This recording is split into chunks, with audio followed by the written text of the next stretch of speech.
Never ending loop പോലെ ഇങ്ങനെ കടന്ന് കറങ്ങിക്കൊണ്ടിരിക്കുകയാണ് ഇവരുടെ ഇടയിലുള്ള പ്രശ്നങ്ങൾ. പലരും ഇപ്പോൾ പേര് വിളിച്ച് അങ്ങോട്ടും ഇങ്ങോട്ടും കുറ്റം പറയുന്നില്ലെങ്കിലും പേര് വിളിക്കാതെ ഇന്നാക്ക് കൊള്ളേണ്ട രീതിയിൽ കാര്യങ്ങളൊക്കെ പറയുന്നുണ്ട്. ഇപ്പോൾ ഈ വീഡിയോ ചെയ്യാനുള്ള റീസൺ എന്താണെന്ന് വെച്ചാൽ, എലിസബത്ത് ബാലയുടെ മുൻ ഭാര്യ, ഒഫീഷ്യലി അവർ ഭാര്യ ഭർത്താക്കന്മാരായിരുന്നില്ല, ഒരു കൈൻഡ് ഓഫ് ലിവിങ് ടുഗദർ ആയിരുന്നു. അപ്പോൾ എലിസബത്തിനെ കൂടുതൽ പരിചയപ്പെടുത്തേണ്ട ആവശ്യമില്ല. അപ്പോൾ എലിസബത്ത് തന്റെ യൂട്യൂബ് ചാനലിൽ 5-6 ദിവസങ്ങൾക്ക് മുമ്പ് ഒരു വീഡിയോ ഇട്ടിട്ടുണ്ടായിരുന്നു. പുള്ളിക്കാരത്തിയെ പല രീതിയിലും ദ്രോഹിക്കാൻ ശ്രമിക്കുന്നു, പല അപവാദങ്ങളും പറഞ്ഞു പരത്തുന്നു, ബാഡ് കമന്റ്സ് ഇടിയിപ്പിക്കുന്നു എന്നൊക്കെ പറഞ്ഞിട്ടാണ് ആരുടെയും പേരൊന്നും എടുത്തു പറയാതെ ഒരു വീഡിയോ ആയിട്ട് എലിസബത്ത് വന്നിട്ടുണ്ടായിരുന്നു. നമുക്ക് ആ വീഡിയോ ഒന്ന് കണ്ടു നോക്കാം. കോകില വരെ പ്രതികരിച്ചു തുടങ്ങി ഗൈസ്.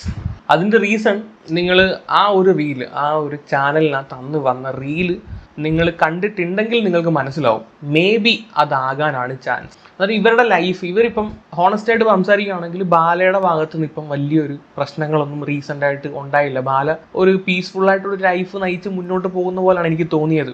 ആരോ മറ്റേ കുറെ പിക്കുകൾ പുറത്തു വിട്ടു, അതിനെ തുടർന്നായിരിക്കണം ഈ കാര്യങ്ങളെല്ലാം ഇങ്ങനെ നടക്കുന്നത്. ബാല പറയുന്ന പോലെ 200 കോടി രൂപയുടെ ആസ്തിയുള്ള ആളുകളല്ലേ. അന്നേരം ബാലയ്ക്ക് ഈ അമൃതയും എലിസബത്തും മാത്രമായിരിക്കില്ല ശത്രുക്കൾ. ബാല തകരണമെന്ന് ആഗ്രഹിക്കുന്ന വേറെ ആളുകളും കാണും. അവരായിരിക്കും ചിലപ്പോൾ ആ ഒരു പിക്കൊക്കെ പുറത്തു വിട്ടിരിക്കുന്നത്. അത് ചിലപ്പം കറങ്ങി തിരിഞ്ഞ് ഇവരുടെ മണ്ടയ്ക്കേ വന്ന് വീഴത്തുള്ളൂ, ഇവർ പുറത്തു വിട്ടു എന്നുള്ള രീതിയിലൊക്കെ ആവത്തുള്ളൂ അല്ലേ. ഇപ്പൊ ഈ കോകില പറഞ്ഞ ഒരു കാര്യം നമ്മൾ ശ്രദ്ധിക്കുകയാണെങ്കിൽ നമുക്ക് മനസ്സിലാവും, ഈ പറയുന്ന ആ ഒരു പർട്ടിക്കുലർ ലേഡിയെ പറ്റി എന്തോ കാര്യം ഇവർക്ക് അറിയാം. അവരുടെ കുടുംബം തകർന്നു പോകുന്ന രീതിയിലുള്ള ഒരു കാര്യം ഇവർക്കറിയാം. അത് പുറത്ത് പറയും എന്നാണ് ഇവർ പറഞ്ഞേക്കുന്നത്. ഫോർ എക്സാമ്പിൾ, ഇപ്പം എലിസബത്തിന് വന്ന കമന്റ് എടുത്ത് നോക്കുകയാണെങ്കിൽ നമുക്ക് മനസ്സിലാവും, ഓട്ടിസവും അതുപോലെ തന്നെ കുഞ്ഞുണ്ടാവില്ല. മേ ബി ചിലപ്പോൾ അതുമായിട്ട് ഡിപ്പെൻഡ് ആയിട്ടുള്ള എന്തെങ്കിലും ആയിരിക്കും ഇവർ അറിയാമെന്നും പറഞ്ഞിട്ട് നടക്കുന്നത്.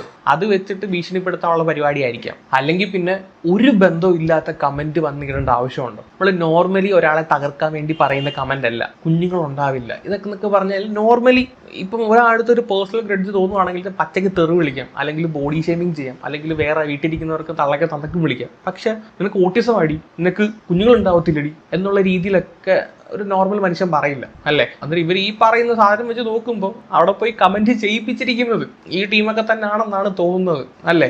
എന്താണെങ്കിലും ഇവർ ഈ പറഞ്ഞതിനകത്ത് ചെറിയൊരു ഭീഷണിയുടെ സ്വരം ഇല്ലാതില്ല. ഈ ഒരു ലൂപ്പ് തീരുമെന്ന് എനിക്ക് തോന്നുന്നില്ല. ഇത് ഇങ്ങനെ കടന്ന് കറങ്ങിക്കൊണ്ടിരിക്കും. സോ എന്താണ് ഗൈസ് നിങ്ങൾക്ക് പറയാനുള്ളത്? താഴെ ഒന്ന് കമന്റ് ചെയ്യുക. കൂടുതലൊന്നും പറയാനില്ല. അപ്പം ശരിയെങ്കിൽ ടാറ്റ, ബൈ ബൈ.